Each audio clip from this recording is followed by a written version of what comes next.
Assalamualaikum warahmatullahi wabarakatuh.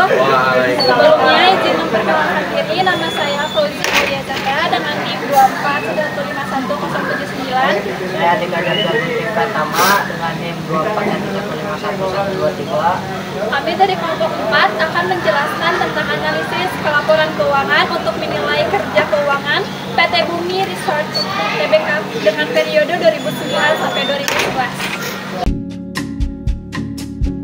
Latar belakang penilaian kinerja keuangan perusahaan dapat dilakukan melalui laporan keuangan yang mencerminkan perkembangan keuangan dalam periode tertentu.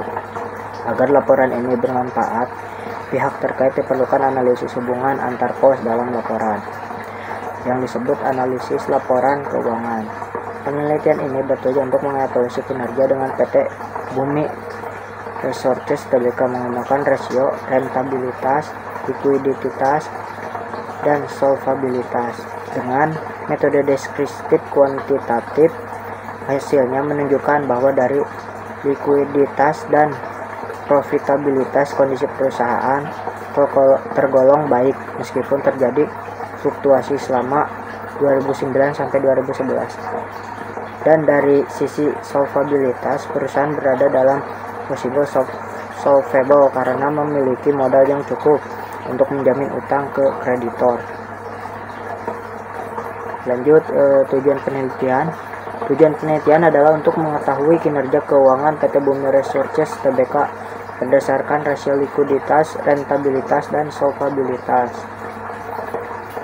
Tujuan skala laporan keuangan. Definisi menurut Fahmi 2012 menyatakan laporan keuangan merupakan suatu informasi yang menggambarkan kondisi laporan keuangan suatu perusahaan, dan lebih jauh informasi tersebut dapat dijadikan sebagai gambaran kinerja keuangan perusahaan tersebut. PSK No. 1 Revisi 2009 menyatakan laporan keuangan adalah suatu penyajian struktur dari posisi keuangan dan kinerja keuangan suatu entitas. Jadi laporan keuangan merupakan salah satu informasi yang sangat penting dalam menilai perkembangan perusahaan. Harahap 2007 menyatakan bahwa laporan keuangan dalam suatu perusahaan sebenarnya merupakan output dari proses atau siklus akuntansi suatu kesatuan atau akuntansi usaha di mana proses akuntansi meliputi kegiatan-kegiatan. Kegunaan laporan keuangan. Fahmi 2012 menyatakan laporan keuangan sangat diperlukan mengukur hasil usaha dan perkembangan perusahaan dari waktu ke waktu, dan untuk mengetahui sudah sejauh mana perusahaan mencapai tujuan. Bentuk laporan keuangan. Ada neraca. Neraca terdiri atas 3 bagian: aktiva atau aset, hutang atau kewajiban, dan juga modal.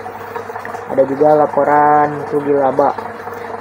Laporan rugi laba adalah laporan yang memberikan informasi tentang komposisi keuangan penjualan, harga pokok, dan biaya-biaya perusahaan selama suatu periode tertentu.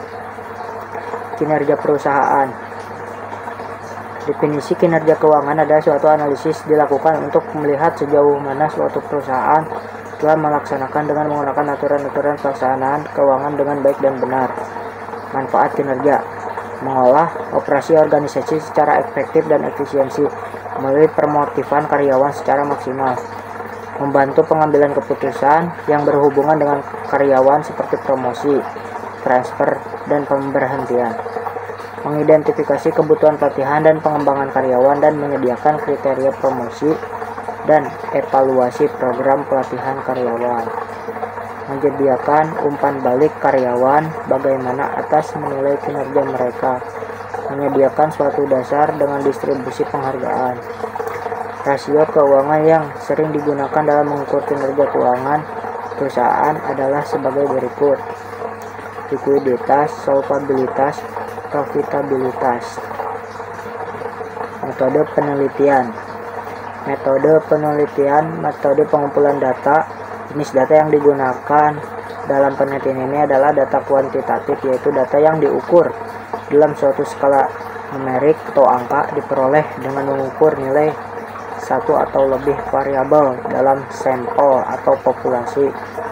Data yang digunakan penelitian ini berasal dari 2 sumber, yaitu data primer, dan data sekunder. Metode analisa data. Metode yang dipakai dalam penulisannya adalah metode analisa deskriptif kuantitatif. Ialah menjelaskan hasil penelitian yang berupa data-data laporan keuangan yang berhubungan terhadap kinerja perusahaan. Data berupa informasi akuntansi yang digunakan oleh pihak manajemen dalam bentuk laporan keuangan, yang kemudian akan dianalisis dengan menggunakan rasio-rasio keuangan yang diperlukan dan dapat mengajukan informasi mengenai rentabilitas, likuiditas, dan solvabilitas. Ini ada hasil penelitian pembahasan. Di sini bisa dilihat tabelnya, teman-teman. Bisa dilihat untuk hasil penelitian dan pembahasannya. Tabelnya bisa dilihat. Ini ada total aset, ada liabilities, dan juga revenue. Ada dari dalam jumlah jutaan rupiahnya, ada dari tahun 2009, 2010, dan 2011. Ada juga pembahasan analisis rasio keuangan. Yang A, rentabilitas. Gross of margin. Rasio ini mengukur efisiensi pengendalian produk. Di sini ada tabelnya. Ini ada tabel dari tahun 2009, 2010, dan 2011. Tabel 3 diketahui pada tahun 2009 sebesar 30% dan pada tahun 2010 terjadi peningkatan nilai rasio menjadi 32%. Meskipun terjadi penurunan dalam volume penjualan, tetapi gross of margin mengalami peningkatan karena naiknya komoditas batu bara. Sedangkan pada tahun 2011 gross of margin ratio mengalami kenaikan 7%. Mengikuti tren perkembangan dari komoditas batu bara yang meningkat. Kedua ada Return on Investment atau ROI. ROI ini adalah untuk mengukur kemampuan perusahaan dengan menghitung jumlah aktiva yang digunakan dalam operasi perusahaan untuk menghasilkan laba. Yang dimana dirumuskan yaitu laba bersih dibagi dengan total aset.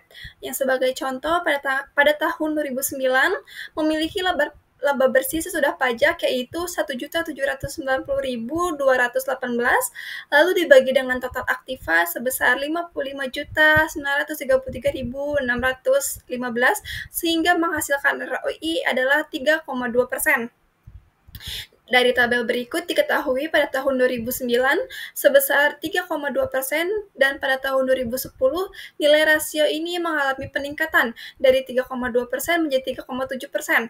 Peningkatan ini terjadi karena peningkatan nilai laba bersih sesudah pajak lebih kecil dari peningkatan nilai total aktiva. Sedangkan pada tahun 2011 terjadi penurunan nilai rasio menjadi 2,9%.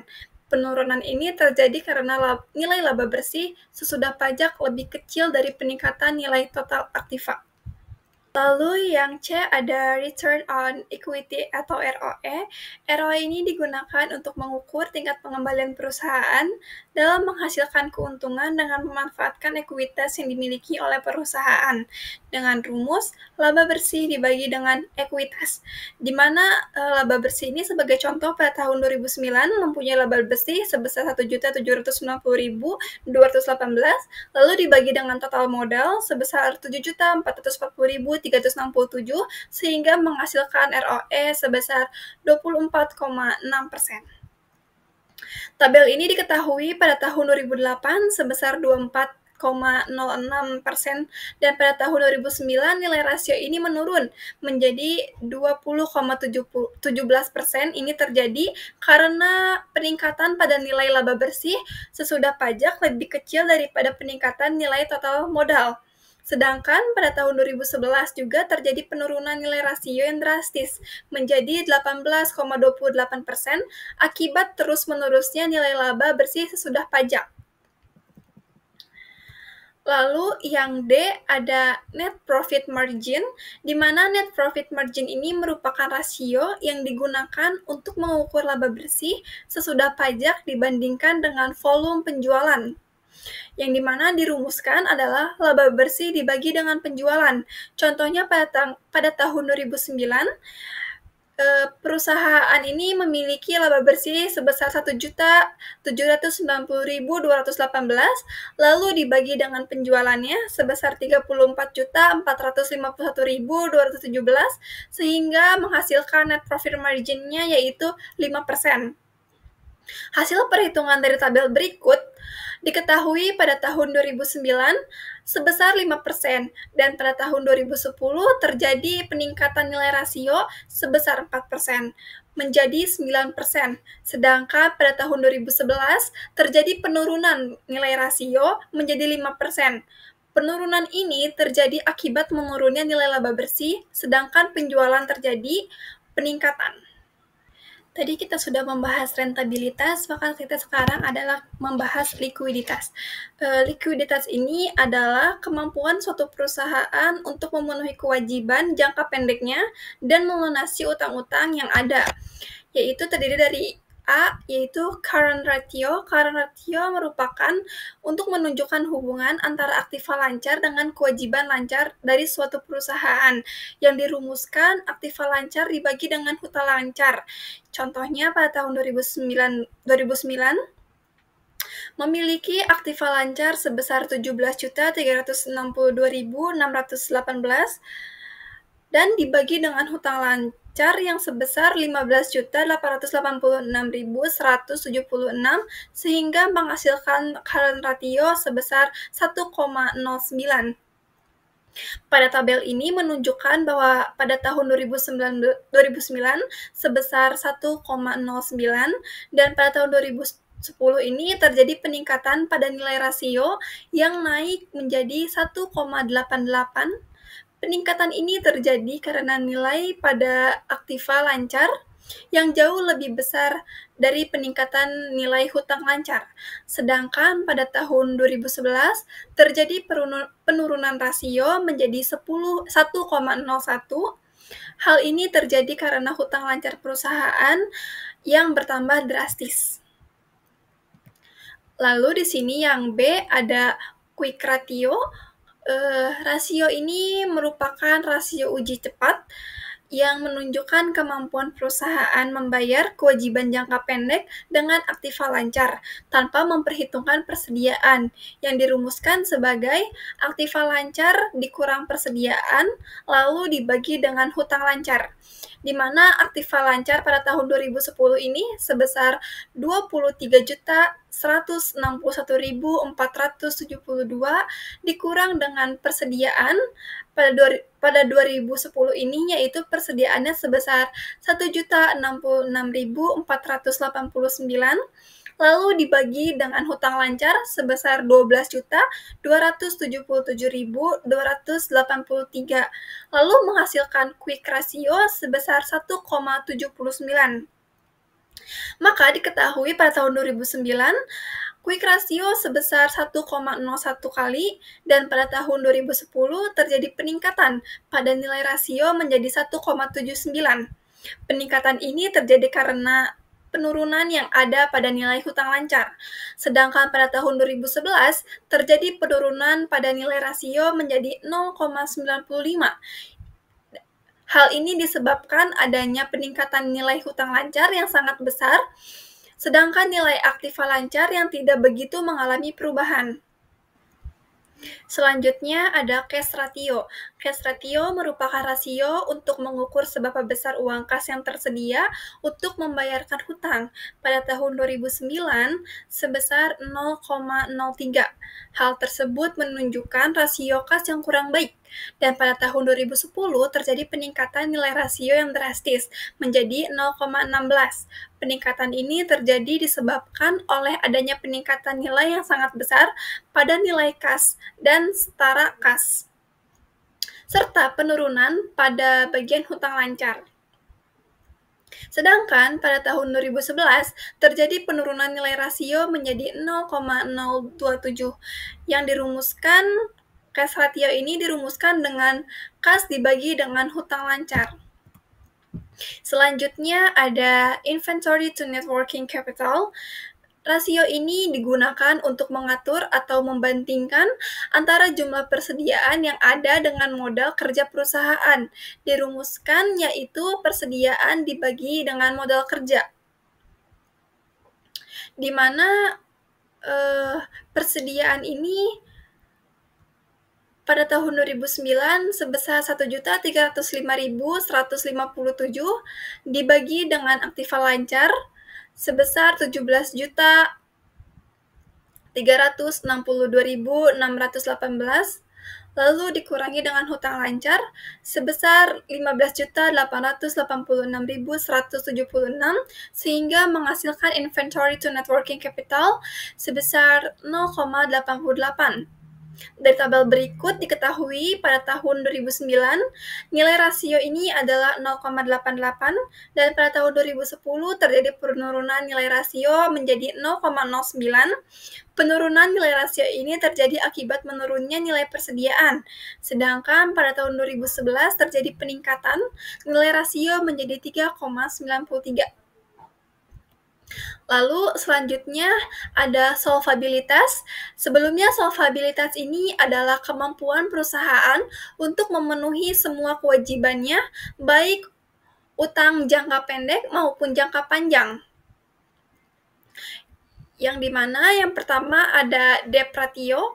Debt ratio ini merupakan rasio yang digunakan untuk mengukur perbandingan antara total hutang dengan total aktiva, yang dirumuskan sebagai total hutang dibagi dengan total aset, di mana pada tahun 2011 total hutang adalah 57.960.099 dibagi dengan total aktiva yang sebesar 66.814.128 sehingga menghasilkan debt ratio sebesar 0,86 atau 86%.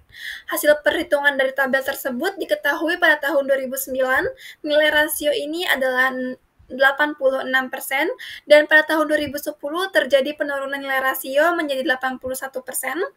Penurunan nilai rasio ini terjadi karena peningkatan nilai total aktiva lebih besar daripada peningkatan nilai total hutang. Sedangkan pada tahun 2011 terjadi peningkatan pada nilai rasio menjadi 86%. Yang B ada debt to equity ratio. Debt to equity ratio adalah rasio yang membandingkan hutang perusahaan dengan total ekuitas, yang dimana dirumuskan yaitu hutang dibagi dengan ekuitas, yang dimana pada tahun 2010 mempunyai total hutang sebesar 51.506.526 dibagi dengan total modal sebesar 11.857.133 sehingga menghasilkan debt to equity ratio sebesar 4,34 atau sebesar 43,4%. Pada tabel berikut diketahui pada tahun 2009 mempunyai debt to equity ratio sebesar 65,1% dan pada tahun 2010 terjadi penurunan nilai pada rasio menjadi 43%. Penurunan ini disebabkan oleh peningkatan nilai total modal yang lebih besar dari peningkatan nilai total hutang. Sedangkan pada tahun 2011 terjadi peningkatan pada nilai rasio menjadi 54% karena menurunnya nilai total modal. Selanjutnya yaitu ada kesimpulan. Yang pertama, rasio likuiditas secara keseluruhan keadaan perusahaan berada dalam keadaan baik, meskipun selama kurun waktu dari tahun 2009 sampai 2011 berfluktuasi. Makin tinggi nilai rasio likuiditas menandakan bahwa keadaan perusahaan berada dalam kondisi baik atau liquid. Yang kedua, rasio solvabilitas. Keadaan perusahaan pada tahun 2009 sampai 2011 berada pada posisi solvable. Hal ini dapat dilihat bahwa keadaan modal perusahaan cukup untuk menjamin hutang yang diberikan oleh kreditor. Yang ketiga ada rasio profitabilitas. Secara keseluruhan pada tahun 2009 sampai 2011, keadaan perusahaan berada dalam posisi baik karena mengalami peningkatan seiring kemampuan perusahaan dalam meningkatkan laba dan efisiensi dalam menggunakan sumber daya. Lalu yang terakhir ada saran.